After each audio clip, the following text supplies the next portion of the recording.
All right, students, this is Article B. Dinosaurs were just the tip of the iceberg. And remember using Article B to help synthesize your information. So follow along as I go through. We've all fantasized about living in a world where dinosaurs roam the earth, a place like Jurassic Park, rife with the perils and excitement of living amongst these odd creatures.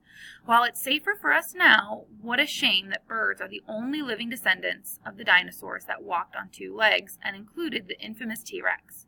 About 66 million years ago, T-Rex and the other large dinosaurs disappeared from Earth suddenly.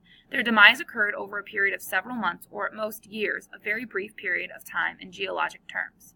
While the disappearance of dinosaurs is the most talked about change, it was only the tip of the iceberg. Most of the other animal species on land went extinct as well, including many insects, mammals, reptiles, amphibians, and snails. About half the life in the seas went extinct, ranging from huge plesiosaurs to tiny animals called foraminifera. The fossil record is testimony to the dramatic, devastating change in life on Earth 66 million years ago that ended the period known as the Cretaceous. Plant fossils provide the starkest testimony of all, with more than 80% of plant species going extinct.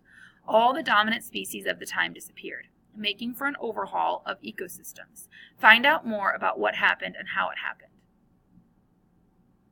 All right, so that is the end of our Article B. Use this to synthesize.